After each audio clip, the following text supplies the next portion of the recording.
In this video, I'm going to try to determine whether Caymus Cabernet is a savvy wine splurge or it's overpriced plonk. To make this determination and to evaluate the wine, I'm going to taste it for myself and give you my comments. But in addition, I'm going to go through some of the pros and the cons of this wine. In other words, I'm going to set forth the position of the advocates for Caymus Cabernet and why they like it so much. And I'm also going to set forth a contrary position, the position of those who dislike Caymus and think that there's better alternatives out there. In going through this process, I'm going to try to be neutral and respectful to all sides. As they say when I board the plane these days, regardless of whether you choose to wear a mask or not, please be respectful to all your fellow passengers. And so the same is true when it comes to your fellow wine drinkers. There's no question that Caymus Cabernet is wildly successful and extremely popular. I was at a Dallas steakhouse the other week, and it seemed like on every other table, if not more, there was a bottle of Caymus Cabernet. Caymus is a wildly profitable wine for those who sell it, not only for the Caymus Vineyards business and the Wagner family, but also for the restaurants and the retailers who sell it. It seems to fly off the shelves year after year, and those who I speak with who are in the restaurant or the retail business say that they absolutely have to carry Caymus as it's extremely popular with customers and they would be upset if it was not an option. And yet, notwithstanding Caymus's popularity, not a week goes by where I don't hear someone complain about Caymus. I hear everything from the fact that it's mass-produced, that there's too much intervention in the wine, that it lacks character, or that it's overpriced and that there's plenty of other wines that offer better value at a fraction of the price. Since I'm someone who's very thorough in their research, I also went to Cellar Tracker to see what people who drank the 2020 Caymus Cabernet Sauvignon that I'm about to taste later in this episode thought about that wine. And predictably, they were polarized as well. For example, there were some people who scored the wine as low as a 69, which is extraordinarily low, and other people who went so high as to rate it a 95. Those at the low end of the spectrum compared it to cough syrup and NyQuil, where those at the top called it, quote, a dream to drink, close quote. I also did some polls on my social media platforms to try to gauge how my followers and subscribers thought about Caymus Cabernet. On Instagram, which is my largest platform with close to 25,000 followers, I asked them whether or not they liked the current vintages of Caymus Cabernet. And there they were pretty much evenly divided. As of the time I recorded this episode, it was 51% to 49%, with those opposing the current vintages of Caymus Cabernet slightly in the lead. On Twitter, 69% said that they did not like the current vintages of Caymus, and on YouTube, it was even more one-sided, with 78% saying that they were not fans of the current style of Caymus Cabernet. Caymus Vineyards was founded way back in 1972 by Chuck Wagner and his parents. At the time, there were very few wineries in Napa, so there's no question that Chuck Wagner and his family were some of the early pioneers in Napa Valley. Initially, Caymus started out by selling only 250 cases of wine per year. At the time, the wine sold for $4.50 per bottle. On an inflation-adjusted basis, that amounts to $31.50 today. Based on some research I conducted, it appears that Caymus Vineyards distributes about 70,000 cases of Caymus Cabernet per vintage, which amounts to about 840,000 bottles, so a little bit less than 1 million bottles per vintage. The price of Caymus Cabernet is currently right around $80 a bottle, a little bit more if you buy directly from the winery. So even on an inflation-adjusted basis, that's a much higher price than when they first started and when it was around $31.50 equivalent. To produce that much wine, you need a lot of fruit, and Caymus definitely sources a lot of fruit from all over Napa Valley. Caymus Cabernet is a blend of fruit, about 3/4 of which comes from the valley floor in Napa Valley, and 1/4 of which comes from mountain vineyard sources. Mountain fruit tends to be a little bit more structured and have a little bit higher acid, whereas the valley fruit tends to be a little bit more approachable and a little bit softer. So why is Caymus so popular anyway? Well, there's a few reasons. First, the style has been described as unapologetically New World. What does that mean exactly? Well, for one, it means that the fruit is extremely sweet and ripe. They achieve this sweet, ripe fruit by harvesting the grapes very, very late after the flavors and sugars have concentrated. They're almost raisiny in nature, and they have some elements of prunes, just extremely sweet, concentrated fruit. Then, after the grapes are harvested and they've been fermented, they mature the wine in new oak barrels. The new oak barrels are what imparts flavors and aromas such as vanilla, cloves, cocoa, and yes, oak. Another reason people like Caymus is that it's consistent vintage after vintage. They know exactly what to expect. Much like a chain restaurant, it's predictable, and you're not going to have any surprises when you order a bottle of Caymus.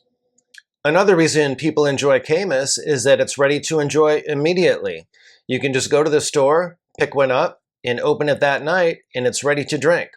You don't even need to worry about a decant. You can just pop it and pour it, and it's soft and approachable and ready to go.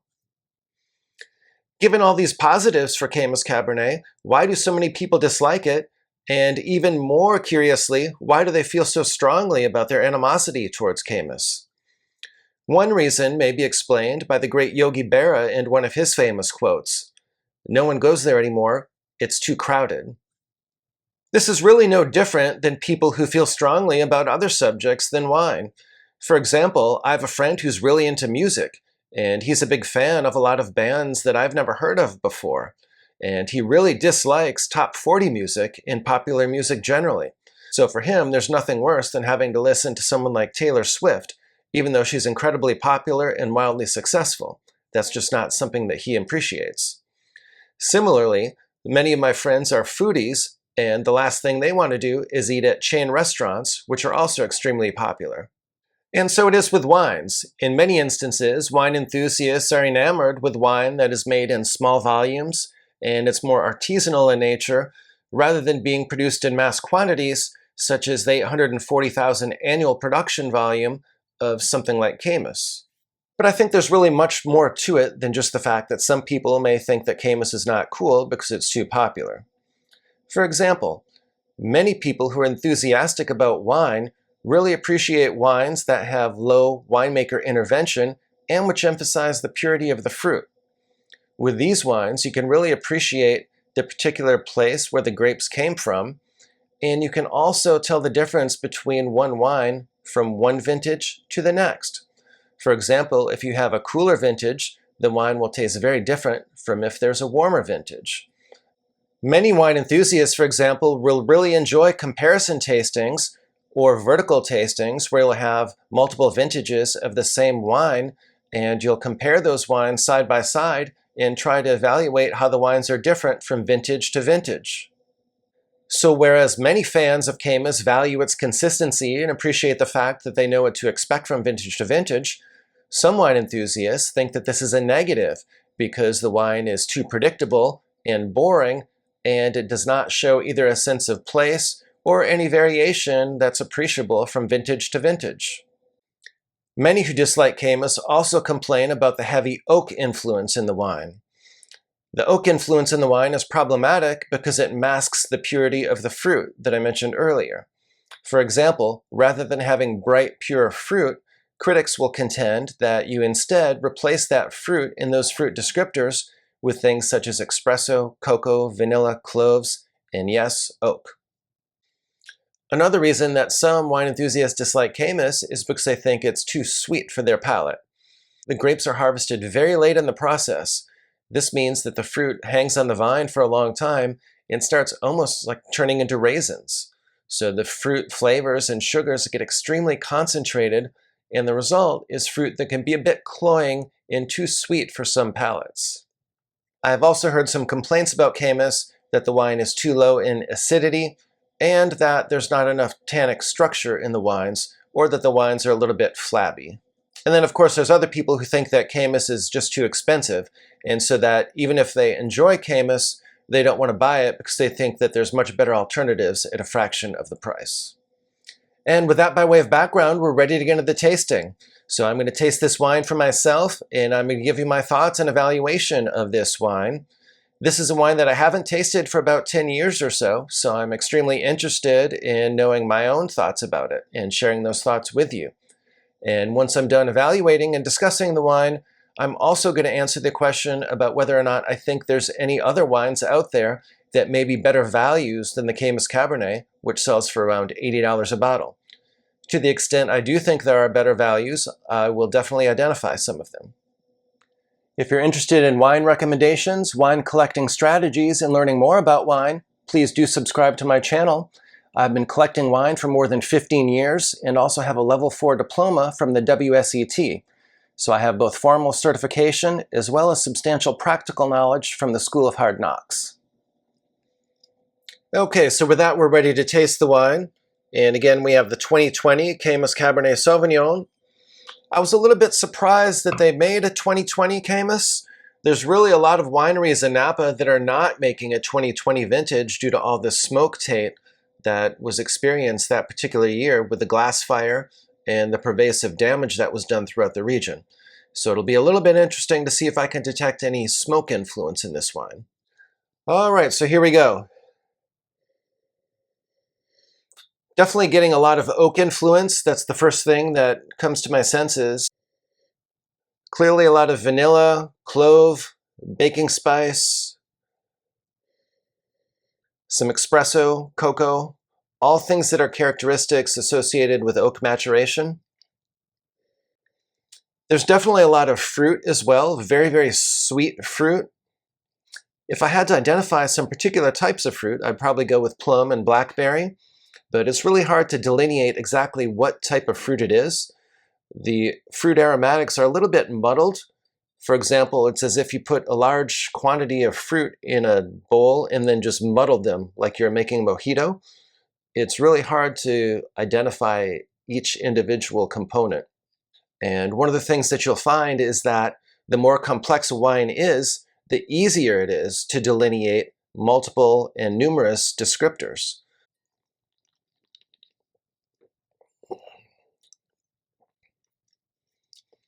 The taste is fairly consistent with the aromatics. Definitely some very sweet fruit. Lots of oak descriptors, lots of oak influence. Almost like tasting, you almost get kind of a woody aftertaste.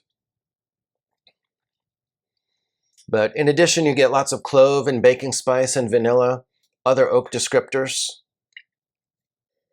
I'm also getting some smoke influence in this wine. It's not as pervasive as some other wines that I've had from Oregon's 2020 vintage, for example. That was extremely off-putting, where they did a pretty good job of disguising it in this particular wine, and I'm only getting hints of smoke. Definitely very ripe, soft tannins, not much structure, and the acidity is quite low. The finish is a bit short as well. For those who are looking for my opinion, all I'll say is that it's really not in my wheelhouse, and I probably won't go out and buy it again. Nevertheless, the only good wine is the wine you like, and so each of you has to be your own judge as to whether or not this is a wine for you or not. But I do taste plenty of Napa Valley Cabernet Sauvignon, as well as wines from all over the world on a regular basis, and I evaluate them for quality, and I can say that, at least in my opinion, there are many other Napa Valley Cabernet Sauvignons that sell for lower price points than this Caymus Cabernet, and which offer more bang for the buck than this particular wine. The first of which is the Clos de Val Napa Valley Cabernet Sauvignon. This wine sells for about $50 a bottle, and in fact I just saw it in my local wine store today, selling for that price. That's every bit a classic Napa Valley Cabernet Sauvignon, and one that's extremely enjoyable and offers compelling quality for the price. The second Napa Valley Cabernet Sauvignon that I think that offers more bang for the buck, and which comes immediately to mind, is the Titus Napa Valley Cabernet Sauvignon. This winery is owned by the winemaker for Chapelet, Philip Titus, and his brother Eric, and they do an excellent job with their Napa Valley Cabernet Sauvignon, and that wine also sells for right around $50, and it's one that's extremely enjoyable and I think offers much more bang for the buck than the Caymus Cabernet. Another Napa Valley Cabernet Sauvignon that I think offers excellent value and certainly more bang for the buck than the Caymus Cabernet is the Sequoia Grove Cabernet Sauvignon. This wine sells for around $40 a bottle, so around half of the price of the Caymus Cabernet, and it's also widely distributed, so you shouldn't have any difficulty locating that wine. And in fact, for that matter, the Titus and the Clos de Val are also pretty much widely distributed, and they all should be readily available, certainly at a retail store near you, if not on a restaurant list as well.